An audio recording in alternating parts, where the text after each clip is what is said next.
చేరొచ్చి మీ అందరికి కూడా నా వందనాలు తెలియజేస్తూ ఉన్నాను. ప్రార్థన చేసుకుని దేవుని వాక్య భాగంలోనికి మనం వెళ్దాం. ప్రతి ఒక్కరము కూడా దేవుని సన్నిధానంలో ఉన్నామని గ్రహించి ఆసక్తిగా దేవుని మాటలు వినడానికి ప్రయత్నం చేద్దాం, ఆలోచిద్దాం, ప్రార్థన చేసుకుందాం. ప్రేమగల తండ్రి, మహోన్నతుడా, మీ ఉన్నతమైన ప్రశస్తమైన నామానికి స్తుతి స్తోత్రములు చెల్లించుకుంటూ విలువ కలిగిన జీవితాన్ని మీరు ఇచ్చారు. ఆ విలువ కలిగిన జీవితంకు ఎలాంటి లక్షణాలు మా జీవితాల్లో ఉండాలో మాకు నేర్పిస్తూ ఉన్నారు. ఇదిగోనైనా ఈ సమయంలో మరికొన్ని సంగతులతో మా ఆత్మీయ జీవితాన్ని బలపరచడానికి, మీతో ఏకీకృతమై బ్రతకడానికి ఎలాంటి జీవితం మేము ఉండాలో మీ వాక్యం ద్వారా మా అందరితో మాట్లాడుతూ ఉన్నారు, తెలియజేయబోతున్నారు. మీ యొక్క పరిశుద్ధాత్మ సహాయాన్ని తండ్రి, అలుపునే నన్ను మరుగుపరిచి మీరే కనుబరచి ప్రతి ఒక్కరి హృదయంతో మీరు మాట్లాడమని ప్రార్థిస్తూ ఉన్నాను. వినుచున్న మేము వినువారిమై ఉండేటట్టుగా కాకుండా విన్న సంగతిని మా జీవితాల్లో అవలంబించే లక్షణంగా, ఆ విన్న ప్రకారము మేము ఎలా బ్రతుకుతూ మిమ్మల్ని మహింపరచాలో, మేము ఎలా పరిశుద్ధులుగా మిమ్మల్ని మహింపరుస్తూ కొనసాగిపోవాలో అందరికీ అలాంటి ఆలోచన దయచేయమని, దుష్టుడు ఏమాత్రము గలిబిలి చేయకుండా, ఏమాత్రము తండ్రి ఇబ్బంది కలిగించకుండా సహాయం దయచేయమని మీ ఆత్మ నడిపింపును కోరుకుంటూ మీ సహాయాన్ని అర్జిస్తూ మా రక్షకుడు మీ ప్రియకుమారుడైన క్రీస్తు వారిపేట ఇచ్చిన ప్రార్థన బ్రతిమాలుకుని వేడుకొంచున్నాం మా ప్రియ పరలోకపు తండ్రి, ఆమేన్. ప్రియ దేవుని సంఘబిడ్డలారా, దేవుని కృపను బట్టి మనమందరము దేవుని సన్నిధానంలో చేరి ఎన్నో సంగతులు మన జీవితానికి దేవుడు నేర్పించే సంగతులు మనం నేర్చుకోవడం దేవుడిచ్చిన గొప్ప భాగ్యమని నేను ఎంచిస్తున్నాను. ఎందుకంటే లోకంలో ఉన్నవారికి, లోకంలో దేవుని నామాన్ని తెలుసుకున్న వారికి అయి ఉండొచ్చు, తెలుసుకున్న వారికి అయి ఉండొచ్చు, ఇలాంటి గొప్ప సమయం కొంతమంది దేవునికి వెచ్చించలేకపోవడం చాలా బాధాకరం. ఎందుకంటే మొదట మనం దేవునికి సమయం, దైవ లక్షణాన్ని మనం తెలుసుకోవడం, ఆ లక్షణం మనలో కూడా అలవర్చుకోవడానికి దేవుడు గొప్ప అవకాశాన్ని దేవుని సన్నిధానం ద్వారా ఇస్తారు. అలా దేవుని సన్నిధానం మానేసేవారు, లేకపోతే వెళ్ళలేని వారు ఏం కోల్పోతున్నారో తెలుసా? దేవునికి ఉన్న లక్షణం వారిలో అలవర్చుకోవడానికి కానీ, దేవుని ఉన్న లక్షణం తెలుసుకోవడానికి కానీ వాళ్ళు విముఖత చూపిస్తూ ఉన్నారు అని మనం గ్రహించవచ్చు. అయితే దేవుడు ఈరోజు మన జీవితాలతో ఒక లక్షణాన్ని నేర్పించడానికి, ఒక లక్షణాన్ని చూపించడానికి, ఒక లక్షణం ఎలాంటి లక్షణం ఉందో ఆ లక్షణం గురించి చెప్పడానికి దేవుడు ఎదురు చూస్తూ ఉన్నారు. మనం అందరము కూడా దయచేసి దేవుని వాక్యాన్ని గ్రహించడానికి మన మనసులను ఏకీకృతం చేద్దాం. దేవుడు మనతో మాట్లాడబోతున్న సంగతి ఏంటంటే, మనం చాలా కూడా లోకంలో ఒక లక్షణాన్ని ఇష్టపడకుండా ఉంటాం, కానీ ఆ లక్షణం మనలో ఉంటే మనం తెలుసుకోలేకపోతాం. ఆ లక్షణం ఏంటో తెలుసా?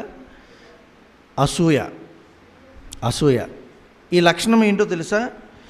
ఈ అసూయ అనే పదం ఒకరంటే ఒకరికి ఓర్వలేనితనం. ఎవరైనా బాగుపడ్డారనుకోండి, ఎవరైనా మంచిగా ఉన్నారనుకోండి, వాళ్ళని చూసి ఓర్వలేకపోతుంటారు కొంతమంది. దానినే అసూయ అంటారు.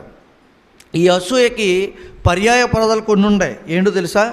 మత్సరము, ఈర్ష, ఆగ్రహము, కోపము, క్రోధము, ద్వేషము, ఇలాంటి పద్ధతి, ఇవన్నీ మాటలోనే చూడండి అనే వీటన్నిటినీ కూడా ఏమంటారో తెలుసా? ఈ యొక్క అసూయ అనే పదంలోనికే ఇవన్నీ వస్తాయి. చాలామంది అసూయపరులుగా ఇప్పుడు లోకంలో జీవించడం మనం చూస్తాం.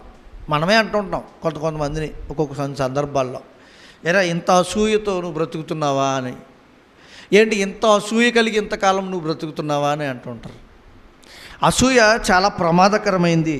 అలాగే ఇదొక బలహీనత, ఒక దుర్గుణం. ఇది విషంలా పనిచేసి మంచి మనిషిని చెడ్డగా లోకంలో మార్చేసే ఒక లక్షణం ఏంటండి? విషంలా పనిచేసి మంచి మనిషిని మార్చేస్తుంది, తత్వాన్ని పాడు చేస్తుంది. జీవితంలో ఏ లక్షణం అయితే మనం కలిగి ఉంటామో ఇలాంటి లక్షణం ఏదైతే అసూయ కలిగి ఉంటామో అప్పుడు మనం ఒక ఆత్మీయమైన ఒక వ్యక్తిగా ఈ లోకంలో బ్రతుకుతున్న ఒక జీవితం అనుభవిస్తున్న మనిషిగా మనం పాడైపోతాం, నష్టపోతాం. ఈ యొక్క అసూయ మనలో ఉంటే అండి, మనం ఒక పెద్ద పాడైపోయిన స్థితిలో మన జీవితం వెళ్ళిపోయి ఒక గొప్ప జాడ్యాన్ని మనం జాయింట్ చేసుకుంటాం. అంతేకాదు ఈ యొక్క మనిషిలో ఉండే ఈ గుణం ఒకవేళ ఉన్నదనుకోండి, ఇలాంటి లక్షణం మనలో ఉందనుకోండి, మనం బలం, ఉత్సాహం, మనకున్న శక్తి అన్నీ కూడా నాశనం అయిపోతాయి, పాడైపోతాయి. ఇది నిలువెల్లా దహించే ఒక అగ్నికణం లాంటిది. చూడండి, శారీరకంగా చాలా బాగుంటారు కానీ ఆత్మీయంగా చచ్చిపోతారు, పాడైపోతారు. ఈ గుణం మనిషిలో ఉంటే శారీరకంగా అందంగా కనబడతారు కానీ ఈ గుణం ఉందనుకోండి, ఆత్మీయంగా పాడైపోయిన స్థితిలో కనబడతారు ఈ గుణం ఉంటే. చూడండి, అలాంటి వారిని మనం చూస్తున్నప్పుడు స్త్రీలు ఒకవేళ మంచి చీర కట్టుకున్న ఒక స్త్రీ కనిపించింది అనుకోండి, మన ఇంటి పక్కన వారే అమ్మ బాగుంది అని అంటారా? పైకి ఒకవేళ అన్నా కూడా లోపల ఏముంది, కొన్నావులే, ఈమెకే ఉందని చూపించేస్తుంది చీర, ఈమెకే ఉందని చూపిస్తుంది ఇల్లు. ఎవరైనా ఉద్యోగం చేస్తున్నప్పుడు ఒక మంచి ఇంక్రిమెంట్ వచ్చిందనుకోండి ఉద్యోగంలో, పక్క ఉద్యోగులకి ఎలా ఉంటుందో తెలుసా? ఈర్ష్య. ఇలాంటి మనసు ఉంటుంది.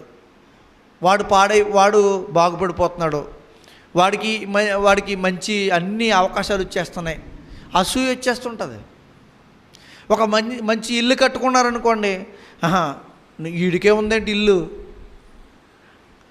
వాడు ఇల్లు కట్టుకొని కష్టపడి కట్టుకున్నాడు, వాడు శుభ్రం చేసుకుంటాడు అనుకోండి, వీడికే ఉన్నదేమో ఇల్లు, వీడే శుభ్రం చేసుకోవాలేమో, వీడే కనపరుచుకోవాలేమో అంటూ ఉంటారు. అంటే ఈ అసూయ మనిషిని పాడు చేసేస్తుంది. అంటే సమాజంలో బాగా కనబడుతున్న ఒక రుగ్మతగా మనం గ్రహించవచ్చు. చూడండి, లోకంలోకి వెళ్ళి చూస్తే ఇది ప్రపంచంలో మనం ఆలోచించగలిగితే ఒక రుగ్మతగా కనబడుతుంది, ఒక జబ్బులా. ఒక దేశం అంటే ఒక దేశానికి పడపోవడానికి కారణం ఏంటంటే, ఒక దేశం బాగుపడుతుంది అనుకోండి, అన్ని విషయాల్లో అన్ని రంగాల్లో ఒక ఉన్నత స్థానంలోకి ప్రయాణం చేస్తుంది అనుకోండి, దాని మీద వేరేవాడు యుద్ధానికి వచ్చి దాని మీద పాడు చేయడం. లేకపోతే ఇలా ఆలోచించుకుంటే ప్రతి విషయంలో కూడా ఈ యొక్క అసూయ అనేది మనం ప్రపంచంలో చూడడం గమనించవచ్చు. కానీ ఆ అసూయ చాలా ప్రమాదకరమైనది దేవుడు మనకు తెలియజేస్తున్నాడు. మనం ఆలోచించవచ్చు, నాలో ఉంది ఏంటండి ఈ అసూయ అంటే. లేదు, ప్రతి మనిషిలోనూ ఏదో ఒక సమయంలో పురుడు పోసుకుంటుంది. ఇది తెలీదు ఎప్పుడు వస్తుందో. అత్త మీద కోడలు అసూయపడే సంగతులు ఎన్నో చూస్తూ ఉంటాం, కోడల మీద అత్తగారు అసూయపడే సంగతులు ఎన్నో చూస్తూ ఉంటాం. కానీ అది అసూయగా మనం అనుకోము. ఈవికే ఉందని కట్టుకుని తిప్పుకుంటుంది అని అంటుంటారు చూడండి, అసూయ అది. ఈవిడికే ఉందని వెళ్ళిపోతుంది. ఇతరికే బాగా మంచి డబ్బు ఉందని మంచి బండి కొనుక్కున్నాడు, ఒక మంచి వాహనం కొనుక్కుంటే పడలేని పరిస్థితి, ఒక కారులో తిరిగితే పడలేని పరిస్థితి. ఒక దేశంలోనంటండి ఒక వీధి ఉందంట, ఆ వీధిలో ఒక ఆయన కారు కొనుక్కున్నాడంట, కొత్త కారు కొనుక్కుంటే ఒక వ్యక్తి అక్కడ పరిశీలించిన వ్యక్తి చెప్తున్న మాట, అతను చూసి అసూయతో, అంటే వాడే కొత్త కారు కొనుక్కోవాలని ఆ వీధి అందరూ కొనుక్కున్నారంట. డబ్బున్న సంపన్నమైన దేశం అంటే డబ్బున్న వాళ్ళ దగ్గర కూడా ఏం కనబడుతుంది? అసూయ. ఈ అసూయ చిన్ననాటి నుండి, అంటే ఒక తక్కువ స్థాయి మధ్యతరగతి పేదవారి నుంచి మొదలు పెడితే గొప్ప సంపన్నుల వరకు కూడా ఈ యొక్క జబ్బు కనపడుతుంది. జబ్బు అనొచ్చు మనం ఇది కదా, జబ్బు అనొచ్చండి. శారీరకమైన అనారోగ్యం కాదండి, ఆత్మకు సంబంధించిన అనారోగ్యం అండి ఇది అనారోగ్యమే. శారీరక సంబంధమైన అనారోగ్యం అనుకోండి, డాక్టర్ దగ్గరికి వెళ్ళామనుకోండి, అది చెక్ చేసో చెకప్ చేసో స్కానింగ్ చేసో తీసి దీనికి పలానా మందులు వాడితే పని చేస్తుందండి అని చెప్తారు. మరి ఈ అసూయ పోవాలంటే ఎలాంటి మందులు వాడాలో వాళ్ళకే తెలీదు. డాక్టర్లు చెప్పలేని డాక్టర్లు ఉన్నారు. కానీ దైవ గ్రంథం ఈరోజు మనం పరిశీలించగలిగితే మనకు అలాంటి విషయాలు దేవుడు నేర్పిస్తాడు.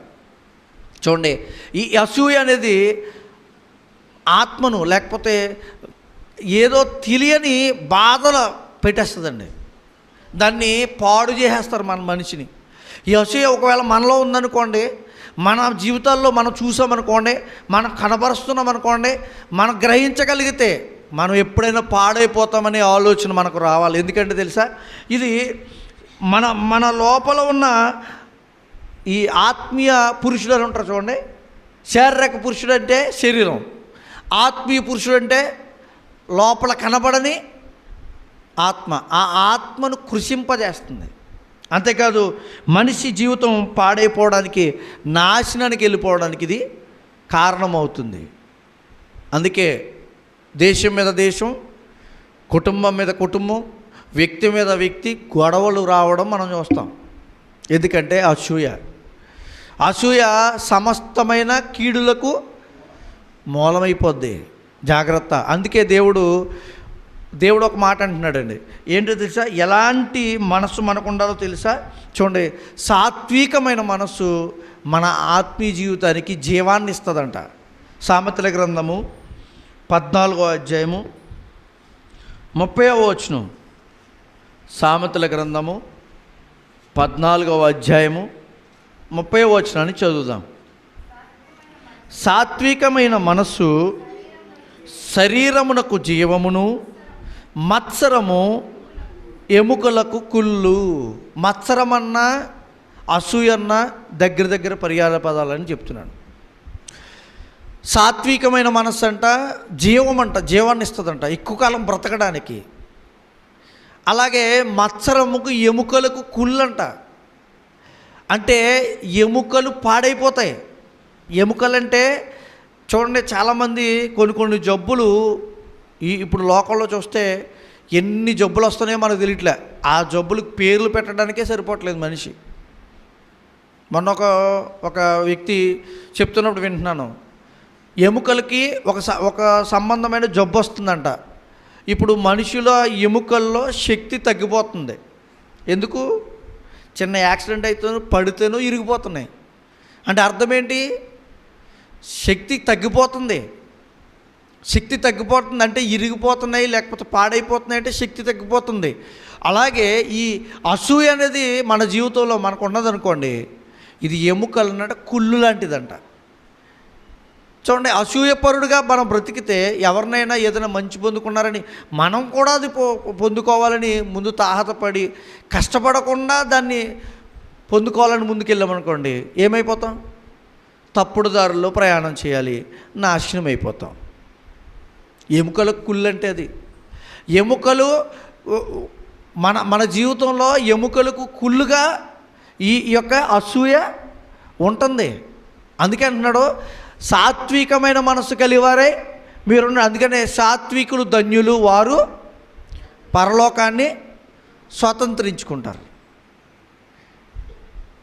సాత్వికమైన మనస్సు జీవమును, మన జీవితానికి వెలుగు అయి ఉన్నదంట. అలాంటి జీవితాన్ని మనం గడపమని చెప్తున్నాడు దేవుడు. ఈరోజు మనకు తెలియజేస్తున్నాడు, ఒక జీవితంలో, ఒక బ్రతుకులో మీకు ఉండకూడదు ఏంటి ఒక లక్షణం అని అంటే అసూయ. ఆ అసూయ ప్రపంచాన్ని నాశనం చేస్తుంది, మనిషిని పాడు చేస్తుంది, జీవితాన్ని. చూడండి, ఇప్పుడు కొన్ని ఆహార పదార్థాలు అయి ఉండొచ్చు, కొన్ని వేరే వస్తువులు అయి ఉండొచ్చు. వాటి మీద లాభం ఆర్జించాలని వాళ్ళు ఏం చేస్తున్నారో తెలుసా? విచిత్రమైన కెమికల్స్ అన్నీ కలిపి అమ్ముకుంటున్నారు. అంటే వాడు మాత్రమే బాగుపడాలనే ఒక ఆలోచన. చూడండి, అలాంటి వస్తువులు తిన్నవారు పాడైపోతున్నారు కదా. మరి ఏదో ఒక రోజు అతనికి అది రాదంటారా? సాతాను ఇలాంటి అవకాశాన్ని కోల్పోతున్నాడు. చూద్దాం. ఈ అసూయ అనేది చాలా ప్రమాదకరమైంది. ఒకసారి మనం చూస్తే బుద్ధి లేని తనం ఉంటేనంట మనిషిలో అసూయ ముందుకు వస్తుందంట. యాకోబు రాసిన పత్రిక 3వ అధ్యాయము 16వ వచనం. బుద్ధి లేని వాడి దగ్గర ఎలా అయితే అల్లరి కార్యాలు ఉంటాయో వాడు అసూయపరుడిగా తీర్చబడతాడు. చూడండి ఒకసారి యాకోబు రాసిన పత్రిక 3వ అధ్యాయము 16వ వచనం. ఏలయనగా మత్సరము వివాదములు ఎక్కడ ఉండునో అక్కడ అల్లరయు ప్రతి నీచ కార్యమును ఉండును. మత్సరం ఎక్కడైతే అసూయ ఉంటుందో చూడండి. దేవుని వాక్యం చెప్పాలని మనం మైక్ పెడతాం, దేవుని వాక్యమే చెప్తాం. చూడండి బయట చూడండి, అలాంటి టైంలోనే వీళ్ళు బాగుపడిపోతున్నారు లేకపోతే మంచి మాటలు చెప్పేస్తున్నారని ఇతరులు ఏం చేస్తున్నారు, ఆ టైంలోనే పాటలు పెడతారు. అవి కొన్ని మంచి పాటలా, ఎవరైనా బ్రతికించే పాటలు అంటే కాదు, నాశనం చేయడమే. భక్తి పాటలు అంటే కూడా కాదు, డీజేలు పెట్టి ఆ ప్రాంతంలో వాక్యాన్ని చెప్పడం కూడా చేస్తారు. మన చోట వాక్యానికి మీటింగ్ పెట్టుకున్నారు. అదే రోజుని వాళ్ళకి ఏదో పండుగ వచ్చింది వేరే వాళ్ళకి, రేపు పండగ, ఈ రోజు కాదు, ఆ రోజు మీటింగ్ అయిపోతుంది, మైక్ పెట్టుకోవచ్చు కదా. అదే రోజు మీటింగ్ పెట్టేసి అక్కడ ఉన్న ప్రోగ్రామ్ని పాడు చేశారు. ఏంటిదంటే మత్సరం, అసూయ పరులుగా బ్రతుకుతున్నారు. ఏమన్నా నీ గ్రంథంలో నువ్వు పూజించే వారిలో, నువ్వు ఆరాధించే వారిలో ఉన్న వాక్యము లేకపోతే మాటలో చెప్పు. మనిషిని మార్చవయ్యా, ఒక జీవితాన్ని బాగు చేయి. అది మానేసావు. కానీ నిజమైన దేవుడి గురించి చెప్తున్నప్పుడు అడ్డుకోవడం, నిజమైన సృష్టికర్త గురించి ప్రపంచానికి తెలియజేస్తున్నప్పుడు ఏదో విధమైన అసూయ కలిగి ద్వేషంతో కార్యక్రమాలు చేయడం ఎంత తప్పండి ఇది, ఎంత తప్పండి. ఇలాంటి పరిస్థితులు మనం చూస్తున్నాం కదా. ఆలోచించండి. ఇప్పుడు ఒకవేళ మనం ఇలాంటి అసూయతో బ్రతికితే, వినాలి, ఇలాంటి అసూయతో బ్రతికితే చచ్చిపోతారని చెప్తున్నాడు దేవుడు. వాళ్ళు జీవించలేరంట. చూడండి, మానసికమైన ఒత్తిడి మనిషిలో ఉందనుకోండి, మానసికంగా ఒత్తిళ్లకు గురవుతున్నాం అనుకోండి, ఏమవుతాం? బీపీలు, షుగర్లు ఇవన్నీ వస్తాయా? అలాగే ఇలాంటి అసూయతో మనం బ్రతుకుతాం. వాడు బాగుపడిపోతాడు, వాడు బాగున్నాడు, వాళ్ళ కుటుంబం బాగుంది అనుకుంటున్నాం అనుకోండి, మన ఒంట్లో ఆటోమేటిక్గా బలహీనత తయారవుతూ ఉంటాయి. మనకు తెలీదు. మనం కుళ్ళుకుపోతుంటాం. మనం కుళ్ళుకుపోతే మనకేమొస్తాయి? అనారోగ్యాలు. మనం అనుకుంటున్నాం అనారోగ్యాలు నేను సరిగా తినలేకో, లేకపోతే ఇంకోటి లేకపోతే సరైన ఆహారం లేకో, సరైన పరిస్థితులు లేక వస్తున్నాయేమో అనుకుంటున్నాం. కాదు. మొట్టమొదటిగా మన ఆత్మీయ స్థితిని నాశనం చేస్తుంది అది. ఏంటి? అసూయ. ఈ అసూయ మన జీవితంలో ఒకవేళ ఉందేమో చూడండి, ఆలోచించుకోండి, మనం పరిశీలించుకుందాం. వాళ్ళ పిల్లలు బాగుందని ఇంకో పిల్లలు అసూయ పడిపోతున్నారు. నా పిల్లలు మాత్రమే బాగుండాలని ఒక తల్లి అసూయ, నా పిల్లలకి అన్నీ కొనివ్వాలని ఒక తండ్రి అసూయ. ఎవరైనా కొనిచ్చారనుకోండి, వాటిని చూసి వారలేనితనం. ఇలాంటి పరిస్థితులను దేవుడు చూస్తున్నాడు. మనల్ని అంటున్నాడు, మీరు ఒకవేళ అలాంటివి ఉన్నాయా మీ యొక్క జీవితాన్ని పాడు చేసుకుంటారు. చూడండి, యోబు గ్రంథం 5వ అధ్యాయం 2వ వచనం. ఏమంటే పాడైపోతుంది మన జీవితం. ఆటోమేటిక్గా మనకు తెలియకుండానే మన శారీరక పరిస్థితి కూడా బలహీనమైపోద్ది, పాడైపోద్ది. చూడండి, యోబు గ్రంథం 5వ అధ్యాయం 2వ వచనం. దౌర్భాగ్యమును గూర్చి ఏడ్చుట వలన మూఢులు నశించెదరు, బుద్ధి లేని వారు అసూయ వలన చచ్చెదరు. అంటే అసూయ ఉండే వాళ్ళు మొదట ఏముంటుంది? అసూయలో ఉండే అసూయ పరుల్లో ఒక లక్ష్యంగా మనం దేవుడు చెప్తున్నాడు ఇక్కడ ఏమని? బుద్ధి లేని వాళ్ళు, బుద్ధి లేని వారే అసూయ పడతారు. అంటే ఒకవేళ అసూయ మనలో కనబడుతుందంటే మనకేం లేదని, బుద్ధి లేదని. నిజంగా బుద్ధి లేని వారి వల్ల మనం బ్రతకూడదని దేవుడు చెప్తున్నాడు. బుద్ధి కలిగిన కన్యకల వలె అంటాడు, బుద్ధి కలిగిన వారిగా బ్రతకమంటాడు. ఇక్కడ బుద్ధి కలిగిన వారి గురించి, బుద్ధి లేని వారి గురించి చెప్తూ, బుద్ధి లేని వారంట అసూయతో చచ్చిపోతారు, నాశనం అయిపోతారు, పాడైపోతారు. అలాంటి వారిగా మనం ఉండకూడదని దేవుడు తెలియజేస్తున్నాడు. అయితే దైవగ్రంథం అయిన బైబిల్లో ఎంతోమందిని చూపించి ఈ లక్షణాల గురించి దేవుడు చెప్పడానికి సిద్ధమవుతున్నాడు. ఎన్నో ఉన్నాయి లక్షణాలు, ఎంతోమందిలో కనబడతాయి మన బైబిల్ పరిశీలిస్తే. మొట్టమొదట ఆదాము ఆదాము నుంచి వచ్చిన పిల్లల్లోనే అసూయ మొదలైపోయిందండి. చూడండి, ఒక ఆయన మంచి బలి ఇచ్చాడంట, అది దేవుడికి అంగీకారం అయిందంట. ఎవరు? హేబేలు మంచి అర్పణ ఇచ్చాడు, అది దేవుడికి అంగీకారమైంది. హెబ్రీయులకు రాసిన పత్రిక 11వ అధ్యాయం 4వ వచనం చదువుదాం. హెబ్రీయులకు రాసిన పత్రిక 11వ అధ్యాయం 4వ వచనం. విశ్వాసమును బట్టి హేబేలు కయీను కంటే శ్రేష్టమైన బలి దేవునికి అర్పించను. దేవుడు అతని అర్పణను గురించి సాక్ష్యం ఇచ్చినప్పుడు అతడు ఆ విశ్వాసమును బట్టి నీతిమంతుడని సాక్ష్యం పొందెను. దేవుడు సాక్ష్యం ఇస్తున్నాడంట. ఏమని? మంచి విలువైన, అంటే డబ్బుతో కాదు, మంచి మనసుతో ఇచ్చాడు. ఎవరు? హేబేలు. అర్పణ ఎలా ఇచ్చాడు? దేవుడు అంగీకరించేటట్టుగా ఇచ్చాడు. దాచుకునేలా అర్పణ, దాచుకుని చెల్లించలేదు. చాలామంది చూడండి, అర్పణలు కూడా దాచుకుంటారు, అర్పణలు కూడా దాచేసుకుంటారు, వేయకూడదని అన్నట్టుగా మనిషి మారిపోతుంటారు. ఎందుకో తెలియదు. అర్పణ అనేది అంట దేవుడు అంగీకరించేదిగా ఉండాలంట. మన మనసులో పుట్టినప్పుడు దాన్ని ఎందుకంటాడో, నీ మనసులో పుడితే దాన్ని చెయ్యి, ఆపొద్దు. అవునా? దేవుడు అంటాడు కదా. ఈ యొక్క బలిని ఎవరైతే అర్పణ ఇచ్చాడో హేబేలు, ఆ అర్పణ అంగీకరించాడు దేవుడు. అయితే ఆ అర్పణ ఆయనతో పాటు ఇచ్చిన మరొకడు ఉన్నాడు. ఎవరు? కయీను, సోదరుడే. అయితే ఆ అర్పణ దేవుడు అంగీకరించలేదు. ఎందుకని? అది దేవుడికి అంగీకారకారం కాని అర్పణించాడు. ఆదికాండ గ్రంథం 4వ అధ్యాయం 1వ వచనం. ఆదికాండ గ్రంథం 4వ అధ్యాయం 1వ వచనం. ఆదాము తన భార్య అయిన హవ్వను కూడినప్పుడు ఆమె గర్భవతి, కయీను కన్నది. యెహోవా దయ వలన నేనొక మనిషిని సంపాదించుకున్నానన్నది. తరువాత ఆమె అతని తమ్ముడవు హేబేలును కనెను. హేబేలు గొర్రెల కాపరి, కయీను భూమిని సేద్యపరచువాడు. కొంతకాలమైన తరువాత కయీను పొలము పంటలో కొంత యెహోవాకు అర్పణగా తెచ్చెను. హేబేలు కూడా తన మందలో తొలుచూలుగా పుట్టిన వాటిలో క్రొవ్విన వాటిని కొన్ని తెచ్చెను. దేవుడు యెహోవా హేబేలు అతని అర్పణను లక్ష్య పెట్టెను. ఎందుకని? ఆయన హృదయపూర్వకంగాను నిస్వార్థంగా తెచ్చిపెట్టాడు హేబేలు గారు. కయీను అయితే స్వార్థంతో ఉండిన, స్వార్థ బుద్ధి ఉంది అతనికి. అందుకని దేవుడు అర్పణని అంగీకరించలేదు. అప్పుడు ఏం చేశాడు హేబేలు? చదవనమాట.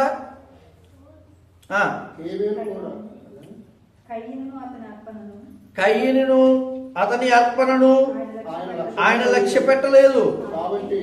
కాబట్టి కయీనుకు మిక్కిలి కోపము వచ్చి చిన్నబుచ్చుకొని 8వ వచనం పైలేను చూద్దాం. కయీను తన తమ్ముడైన హేబేలుతో మాట్లాడను. వారు పొలములో ఉన్నప్పుడు కయీను తన తమ్ముడైన హేబేలు మీద పడి అతనిని చంపెను.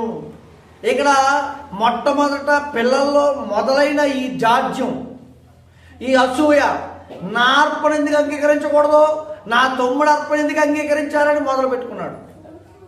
తన మనసును మార్చేసుకున్నాడు. తన మనసులో అసూయ పుట్టింది. చూడండి, నిజమే కదా. అసూయ అనేది మనకు అప్పుడప్పుడు మనుషుల్లో కనబడుతుంటుంది. ఎవరైనా మంచి బట్టలు వేసుకుంటే ఇంక చూడలేమండి. ఎవరైనా మంచి ఇల్లు కట్టుకుంటే చూడలేమండి. ఏమంటే ఉన్నతమైన పరుగులు పరిగెట్టాలని మనం ఎప్పుడు కూడా ఎక్కువగా ఆశగా పరిగెట్టేయకూడదు. దేవుడు మనల్ని నడిపించాలంటే ఎలా అయినా నడిపించగలడు. కంగారు పడకూడదు. ఏమండి ఇక్కడ తమ్ముడు హేబేలు తమ్ముడుగా ఉన్నప్పుడు కయీను, సరే నువ్వు ఎలా అర్పించావురా, నీ అర్పణ ఎలా అంగీకరించాడు దేవుడు అని అతన్ని అడిగి తెలుసుకోవచ్చు కదా. పోనీ అతన్ని చంపేస్తే ఇతను అర్పించిన అంగీకారం ఏమైనా ఇష్టపూర్వకంగా అవుతుందా? కావదే. ఎందుకు ఆలోచించలేడు? అసూయ మొదలైంది. ఏమంటే ఆనాటి నుంచి ఈనాటి వరకు కూడా ఆ మొదటి కుటుంబంలో మొదలైన ఆ అసూయ ఈరోజు ప్రపంచ కుటుంబాల్లో ఉండడం మనం గమనించవచ్చు. అందుకే కదా ఈ అసూయ పరుల పట్ల ఎన్నో బాధలు, వాళ్ళకే ఉంటాయి బాధలు, ఇతరులకు వచ్చేస్తాయి బాధలు. వాళ్ళ ద్వారా ఇతరులు కూడా ఆ అసూయ ద్వారా బాధ కలిగి ఉంటారు. ఎవరైనా మంచి పని చేశారనుకోండి, ఏదైనా మంచి పని చేశారనుకోండి, ఒక ఇద్దరు వ్యక్తులు పని చేస్తున్నారు, కూలి పనికి వచ్చారు. ఒక అతను కొత్తగా వచ్చాడు, కొత్తగా వచ్చి పని చేస్తున్నాడు, పెయింట్ పని చేస్తున్నాడు అనుకోండి, మంచి బాగా వేశాడు. ఎప్పటి నుంచో ఉన్న వ్యక్తి వచ్చి ఇదిగో అతను బాగా వేసాడే అని ఎవరైనా ఓనర్ చెప్పాడు అనుకోండి, ఎప్పటి నుంచో చేస్తున్నాడు కదా, ఉట్టిదండి అతను ఎక్కడ బాగా చేస్తాడండి, ఇంకోటి ఈ పొడబట్లు వదిలేడు, ఇది ఎక్కడ వదిలేశాడు, ఏముంది అసూయే కదా. ఎందుకు చెప్పలేకపోతున్నావు, అర్థం ఏంటో చెప్పనా, ఇతనికి అసూయ ఉంది, ఎప్పటి నుంచో చేస్తున్నావు, కానీ నువ్వు అలా పని చేయట్లేదు, ఎలా చేస్తున్నాడో తెలుసుకో. స్త్రీల్లో కూడా అంతే, ఎప్పటి నుంచో బట్టలు కుడుతున్నారండి, అవి మంచి బట్టలు కుట్టిందిరా అన్నాను అనుకోండి, వెంటనే ఈమెకు అసూయ, నేను కూడా కుడుతున్నాను, నా దగ్గర కుట్టించుకోరు, కానీ ఆమె కుట్టిని పొగుడుతుంది. అసూయ. ఎందుకని? నేర్చుకోరు, తెలుసుకోరు. కానీ మనం నేర్చుకుని నిజంగా అసూయ ఒక విధంగా మనిషిని నేను ఏ విధంగా సాధించాలనే ఆలోచనలు తీసుకెళ్తుంది అనుకోండి, పర్వాలేదు మంచిదే. కానీ అతన్ని పాడు చేయాలని చూస్తుంది అనుకోండి, అసూయ మనం పాడు చేసుకోగలం. అలాంటి పరిస్థితుల్లోకి వెళ్ళిపోతాం. అందుకే దేవుడు ఈరోజు మనకు నేర్పించాలని ఆశపడుతూ మనకు తెలియజేస్తున్నాడు. ఇక్కడ కయ్యను హేబెల్ని చంపేశాడు అసూయతో. అలాగే చూడండి, సహోదరులు తన సహోదరుని చంపడానికి ముందుకెళ్ళిపోయారు. చూడండి ఆ మాట చూద్దాం. ఆదికాండ గ్రంథం 37వ అధ్యాయం 11వ వచనం. ఆదికాండ గ్రంథం 37వ అధ్యాయం 11వ వచనం చూద్దాం.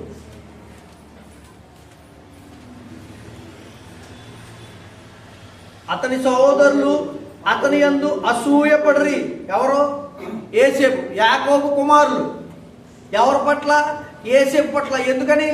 యోసేపు అంటే తండ్రి బాగా ఇష్టం. అప్పుడు పట్టుకొచ్చి అంగి కుట్టించాడంట. ఎప్పుడైనా నా తండ్రి నా తమ్ముడినే బాగా చూస్తున్నారు అని వీళ్ళందరూ కూడా అసూయ పడిపోయారు.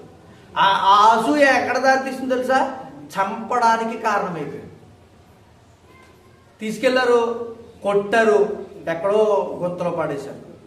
ఆఖరికి ఒక తమ్ముడు అడ్డుపడి ఇంక చంపొద్దులేవని పలానోళ్ళకి అమ్మేంత డబ్బులైనా వస్తారా అన్నాడు. చూడండి అసూయ ఎంత నాశనం చేస్తుందో వాళ్ళు. తండ్రి వచ్చి అడిగితే ఏమని చెప్పారు? ఖడ్గం వచ్చి ఏదో క్రూరముఖం వచ్చి తినేసింది అని అబద్ధం. అసూయ నాశనం చేసేద్దండి, ప్రమాదానికి కారణమైపోతుందండి. అసూయ మనల్ని ఒక హత్య చేసే వ్యక్తిగా మార్చేస్తుందండి. మనకు తెలీదు. ఏంటి చిన్న అసూయే అంత తీవ్రతరమైన పరిస్థితులు మనకు తీసుకెళ్ళిపోద్దా? చూడండి, కుటుంబంలో కూడా ఎవరైనా ఈ లక్షణం కలిగి ఉంటే ఇతరుల పట్ల వాళ్ళు సహనం చూపించలేరు. చూడండి మాట చూద్దాం. యాకోబు గురించి చెబుతూ ఆదికాండ గ్రంథం 30వ అధ్యాయం 1వ వచనం. ఆదికాండ గ్రంథం 30వ అధ్యాయము 1వ వచనం చూద్దాం. రాహేలు తన యాకోబునకు పిల్లలు కనకపోవుట చూచి తన అక్క యందు అసూయపడి. రాహేలంట తన అక్క మీద అసూయ పడ్డదంట. ఎందుకని? తన అక్కకేమో పిల్లలు ఉన్నారు, ఈమెకు పిల్లలు లేరు. ఏమొచ్చేసింది ఈమెకే? ఉంటారా ఇలాగా? అబ్బో వీడికి ఏమన్నాడంటే పిల్లలు ఎగురేసి తిరిగేస్తున్నాడు అంటుంటారు. అంటే ఏముంది వాళ్ళలో? అసూయ. అసూయ వారిని పాడు చేసేస్తుంది. ఏదైనా ఆహారం పెట్టేటప్పుడు తన కొడుకు విధంగానో ఇతరులకు వేరే విధంగా. అంటే అర్థం ఏంటి? వాళ్ళు నా కుమారుడే, నా కొడుకే, నా పిల్లలే బాగుండాలి, ఇతరులు బాగుండాలి. ఇది అసూయ మనల్ని పాడు చేసేద్దంట, మనల్ని నాశనం చేస్తుందంట. అంతేకాదు ఈ అసూయ దేవుని రాజ్యానికి అడ్డకట్టగా ఆగిపోతుంది. ఒక ఆనకట్ట చూడండి, నీటిని ఎలా ఆపేస్తుందో. పెద్ద ఆనకట్ట, పెద్ద వర్షం గురించి ఆ నీటంతటి నిండిపోయింది అనుకోండి, ఆ ప్రాంతం అంతా ఆనకట్ట నీళ్ళని ఆపుతుంది చూడు, ఆ గేటు తెచ్చినప్పుడు ఎంత పొంగు వెళ్తుంది. అలాగే మనం మన జీవితంలో దేవుని యందు భయభక్తులు లేకపోయినా ఈ అసూయతో మనం బ్రతికితే మనం దేవుని రాజ్యానికి, పరలోకానికి వారసులం కాలేమంట. దేవుడే చెప్తున్నాడు. ఒకసారి ఆ మాట చూద్దామా? చూడండి, గలతీయులకు రాసిన పత్రిక 5వ అధ్యాయం 21వ వచనం చూద్దాం. గలతీయులకు రాసిన పత్రిక 5వ అధ్యాయము 21వ వచనం. విగ్రహారాధన, అభిచారము, ద్వేషములు, కలహములు, మత్సరములు, క్రోధములు, కక్షలు, మితములు, అసూయలు, మత్తతులు, అల్లరితో కూడిన ఆటపాటలు మొదలైనవి. వీటిని గూర్చి మేము మునిపి చెప్పిన ప్రకారం ఇట్టి వాటిని చేయువారు దేవుని రాజ్యాన్ని స్వతంత్రించుకొనరు. దీంట్లో చూడండి, మత్సరం అనే మాటను చూడండి, క్రోధం అనే మాటను చూడండి. అసూయ అనే పదానికి ఇవన్నీ పర్యాయ పదాలు. క్రోధము, కోపము, మత్సరము, ఇవన్నీ పదాలు ఒకే భావంలోకి వస్తాయి. అందుకే అంటున్నాడు, ఒకవేళ ఇలాంటి లక్షణం మీలో ఉంటే దేవుని రాజ్యాన్ని మీరు స్వతంత్రించుకొననేరదు, జరగదు. అబ్బో, అసూయ మనలో ఉంటే స్వతంత్రించుకోలేమా దేవుణ్ణి, రాజ్యాన్ని? అలాగే సంఘాల్లో కూడా ఈ లక్షణం ఉండకూడదని చెప్తాడు మరీ కఠినంగా దేవుడు. చూడండి ఆ మాట, అదే మాట 5వ అధ్యాయమే 26వ వచనం చూడండి. ఒకరినొకరు వివాదము రేపకయు, ఒకరినందొకడు అసూయపడకయు, వృధాగా అచ్చయపడకయు ఉందము. సంఘాల్లో సహోదరులారా, కొన్ని ప్రాంతాల్లో పాట ఇచ్చారనుకోండి, అసూయ వాక్యం అతనికంటే బాగా చెప్పాడు ఎవరన్నా చెప్పారనుకోండి, ఏం చెప్పాడు, పాలన తప్పు చెప్పాడు చెప్తారు. సేవకులే వాక్యమే, అరే నా తోటి సేవకుడు లేకపోతే నా కింద వాడు ఇంత బాగా చెప్తున్నాడు, నిజంగా బాగా చెప్పావని అభినందించవచ్చు కదా, అతను ఇంకా ప్రగతి పదంలోకి వెళ్ళగలుగుతాడు. అసూయ, ఏం చెప్పావేంటి, మరి ఈ పాయింట్ వదిలేశావేంటి, చెప్పిన పాయింట్లన్నీ మానేశాడు, చెప్పని ఒక్క పాయింట్ పట్టుకున్నాడు. అవునా? మంచి విషయాలన్నీ వదిలేసి చెడ్డ విషయం పట్టుకున్న మనకు ఏమైపోతాం, నాశనం అయిపోతాం. ఇక్కడ అదే చెప్తున్నాడు, ఒకని అందొకడు వివాదాలు రేపక. ఏమంటే అంతేకాదు, మీరేం చేయాలంట, అసూయపడకుండా, అసూయ పడకుండా బ్రతకండి. ఇది సంఘానికి హెచ్చరిక. చూడండి, అదే మాట మరొక మాట చెప్తాడు, ఎవరైనా ఆత్మ సంబంధంగా మనం ఉండే అవకాశం ఉన్నదంటే ఈ అసూయ మనలో ఉండకూడదు.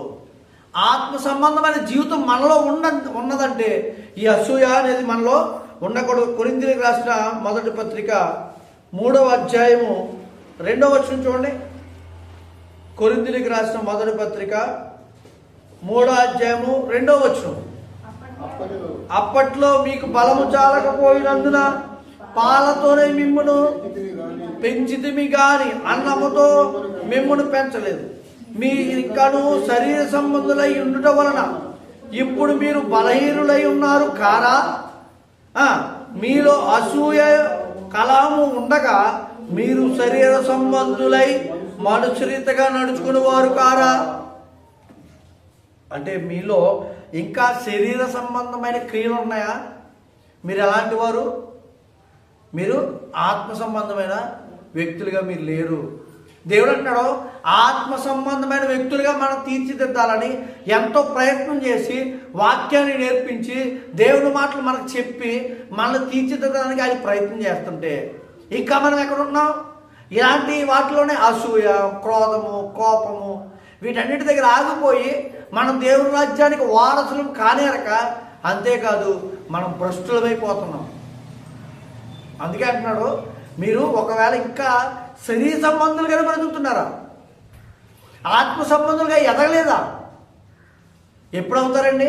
వీటన్నిటినీ వదులుకున్న తర్వాతే, వీటన్నిటినీ పోగొట్టుకున్న తర్వాతే, ఈ అసూయ, కలహము, క్రోధము ఏదైతే దేవుడు చెప్పాడో, మత్తతులు, అల్లరులు ఇవన్నీ చెప్పాడో వాటన్నిటినీ మనం వదులుకున్న తర్వాతే ఆత్మ సంబంధమైన శరీరంగా మనం బలపడతాం. అయితే ఇప్పటి వరకు మనలో అలాంటి లక్షణాలు ఉన్నాయనుకోండి, మనం ఇప్పటికీ శరీర సంబంధులుగానే ఉన్నాం. దేవుని ఎదుట ఆత్మ సంబంధులుగా మార్చబడలేదు. అలా మార్చబడని వారిని దేవుడు అంగీకరించడు. ఇంకొక మాట కూడా చూద్దాం. మరొక మాట దేవుడు మనకేం చెప్తున్నాడు తెలుసా? ఈ అసూయను మానమని చెప్తున్నాడు. చూద్దాం అన్నమాట. పేతురు రాసిన మొదటి పత్రిక 2వ అధ్యాయము 1వ వచనం. 2వ అధ్యాయము 1వ వచనం చదవండి. ప్రభువు దయాళుడని మీరు రుచి చూసి తెలుసుకున్న ఎడల సమస్తమైన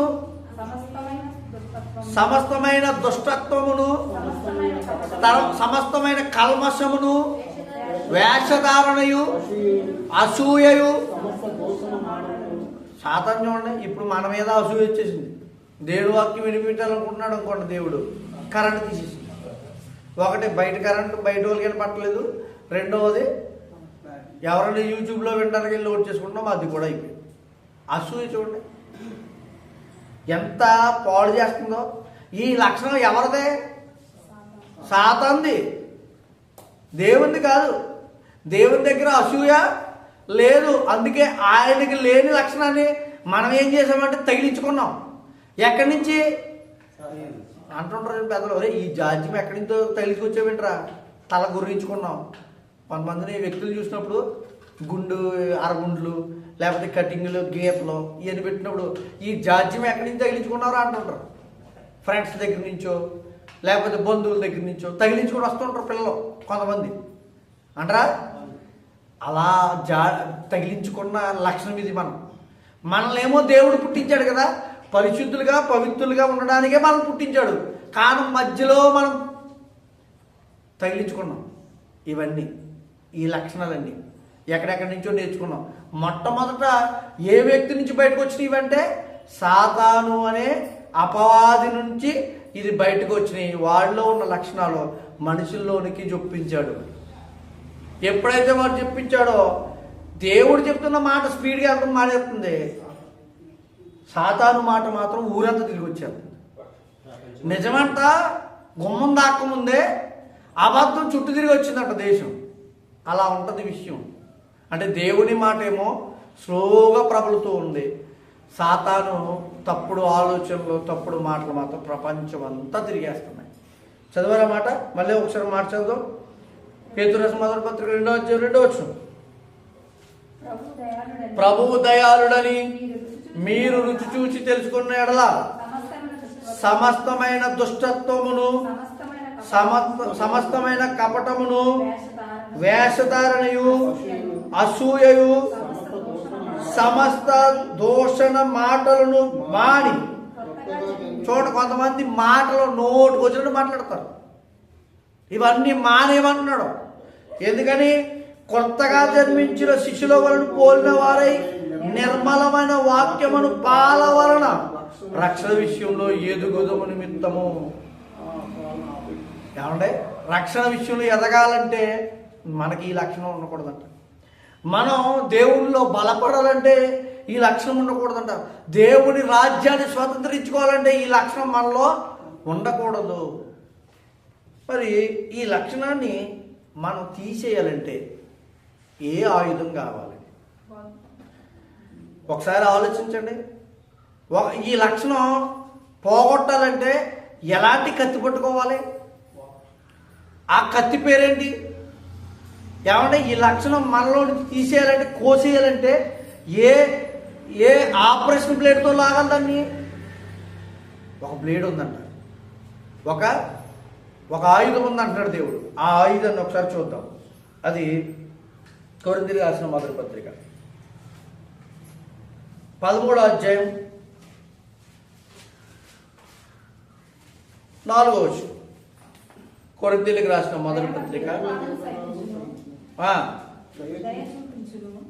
ప్రేమ దీర్ఘకాలము సహించును, దయ చూపించును.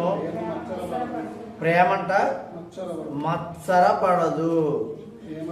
ఏముంటే మనలో మత్సరము లేకపోతే అసూయ ఉండదంటే ప్రేమ ఉంటే. ప్రేమకని అసూయకని పెద్ద గొడవ అంటండి. ప్రేమ అంటే అసూయకు పడదు, అసూయ అంటే ప్రేమకు పడదు. అంటే అసూయకి వ్యతిరేకమైన లక్షణం ఏంటో తెలుసా? ప్రేమ. ఆ ప్రేమ మనలో ఉందనుకోండి, అసూయ ఆటోమేటిక్గా బయటికి వెళ్ళిపోతుంది. అసూయ గెలవలేదంట ప్రేమని. అందుకే ఇక్కడ అంటున్నాడు, ఏమంటున్నాడు? ప్రేమ దీర్ఘకాలము సహించును, దయ చూపించును, ప్రేమ మత్సరపడదు, అసూయ పడదు, డంబముగా ప్రవర్తింపదు, అమర్యాదగా నడుచుకోనదు, ఉప్పొంగదు. అంటే అసూయ మనలో ఉంటే ఈ లక్షణాలన్నీ కనబడతాయి అన్నమాట. అయితే ప్రేమతో దీన్ని జయించవచ్చు. దేవుడు చెప్తున్నాడు, ఒకవేళ ప్రేమ కలిగి బ్రతుకు, నీలో నాసే ఆటోమేటిక్గా అసూయ బయటికి పారిపోతాయి. నువ్వు ప్రేమ కలిగి జీవించు, మాట్లాడు, నీలో నీ బంధువులతో, నీ కుటుంబస్తులతో, నీ యొక్క తోటి వారితో బ్రతుకు, ఆటోమేటిక్గా ఈ అసూయ అనేది పాలదోలబడుతుంది. అంతేగాని ఈ అసూయతో నీ బ్రతుకు కొనసాగించావనుకోండి, ఏదో ఒక రోజు నీ ఆత్మీయ జ్ఞానాన్ని, నీకు ఆత్మకు సంబంధించిన విషయాలన్నీ కోల్పోతావు. అంతేకాదు ఈ శరీరాన్ని కూడా పాడు చేసుకుంటావు. అంతే కదా? అలాంటి అసూయ కలిగే కదా తమ్ముడిని చంపేశాడు. అసూయ చిన్నదే కదా తమ్ముడిని చంపడానికి కారణమైంది. ఒక హత్య చేయడానికి హంతకుడుగా తీర్చింది. ఇంకో మాట కూడా చూద్దామా? కొరింథీ రాసిన మొదటి పత్రిక 14వ అధ్యాయం మొదటి వచనం. ప్రేమ కలిగి ఉండుటకు ప్రయాసపడుడి, ఆత్మ సంబంధమైన వరములను ఆసక్తితో ఆపేక్షించుడి. ఏమంటున్నాడు? ప్రేమ కలిగి ఉండడం ప్రయాసపడాలి. అంటే ప్రయాసపడాల. ప్రయాణం చేసి వచ్చే వాళ్ళని చాలా ప్రయాసపడి ప్రయాణం చేశారంట. ఏదైనా ఇల్లు కట్టినారో అడగమనుకోండి, ప్రయాసపడి ఇల్లు కట్టారు రా అంటారు. ఏదైనా పెళ్లి చేశారనుకోండి, చాలా ప్రయాసపడి పెళ్లి చేశారంటాడు. కానీ దేవుడు ఏమంటాడు తెలుసా? వాటికి కాదు ప్రయాస, ప్రేమ కలిగి బ్రతకడానికి ప్రయాసపడండి. అంటే మీలో ప్రేమ ఉందనుకోండి, ఏం వెళ్ళిపోతుందని ఆయనకి తెలుసు, అసూయ పోతుందని తెలుసు ఆయనకి. అందుకే ప్రేమ కలిగి ఉండటకు ప్రయాసపడండి. మహా అయితే 70-80 సంవత్సరాల జీవితకాలంలో ఈ అసూయతో, కల్మషంతో, కుళ్ళుతో బ్రతికి మనం సాధించేదేముంది? ఒకడు బాగుపడ్డాడంటే వాడు బాగుపడిన రీతిని మీరు తెలుసుకుని నువ్వు బాగుపడటానికి ప్రయత్నం చేయి, కష్టపడు, ప్రయత్నం చేయి. వాడు సంపాదించుకుంటాడని అసూయ వీడికి. ఆమె బాగుంటుందనే ఈ అసూయ ఈమెకి. ఈ అసూయ కలిగి బ్రతికారనుకోండి, సమస్తమైన కల్మషం అంతా మనకు అంటుకుపోతుంది, నాశనం అయిపోతామండి. అలాంటి వారిగా ఉండకూడదని దేవుడు చెప్తాడు. ఏమంటే ఈ చిన్న జీవిత కాలంలోనే, ఈ 70-80 సంవత్సరాల జీవిత కాలంలోనే మత్సరమైన ఇలాంటి లక్షణాన్ని, అసూయ అనే లక్షణాన్ని పొందుకుని మనం సాధించేది ఏమీ లేదని దేవుడు చెప్తున్నాడు. అందుకే దేవుడితో ఉండడానికి కొనసాగిపోవాలి. ఈ యొక్క ఇలాంటి లక్షణాలన్నీ దూరం చేసుకోవడానికి ప్రయత్నం చేయాలి. దేవుడు అందుకే ఈరోజు మనకు తెలియజేస్తున్నాడు, మానాలండి, మార్చుకోవాలండి. అలా మార్చుకుని మనం దేవుడు ఇష్టమైనట్టుగా బ్రతికి ఆయన ఉండే లోకంలో మనం ఉండడానికి ప్రయత్నపడడానికి సిద్ధపడాలి. అలాంటి వారుగా మనం అందరము ఉండాలని మీకు తెలియజేసుకుంటూ ఈ నా మాటలు ముగిస్తూ ఉన్నాను. చిన్న ప్రార్థన చేసుకుని ముగించుకున్నాం. ప్రేమగల తండ్రి, మహోన్నతుడా, మీరు అవకాశాన్ని ఇచ్చారు. ఆ అవకాశాన్ని మీ సన్నిధానంలో వాక్యం వినడానికి, చెప్పడానికి మీరు మీ ఆత్మ నడిపించారు. నాయన, ఇదిగో నా కరెంట్ లేక కొంచెం ఇబ్బంది పడ్డాం. అయినప్పటికీ నీ మాటలు విలువ కలిగింది ఉన్నాను. నీ పిల్లల హృదయాల్లో వాటిని జొప్పించండి, వాటి విలువను తెలియజేయండి, వాటితో బ్రతికి భాగ్యం తెచ్చారు. ప్రతి ఒక్కరు కూడా విన్న మాటలు అంగీకరించి వారి బ్రతుకును సరిదిద్దుకుని కట్టుకుని మీలో బలపడే భాగ్యాన్ని, ఈ యొక్క అసూయ అనే ఒక లక్షణాన్ని తీసివేసుకునే గొప్ప కృపను దయచేయమని ప్రార్థిస్తాం.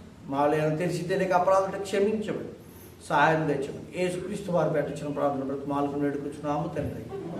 ఆమేన్. అందరికీ వందనాలు.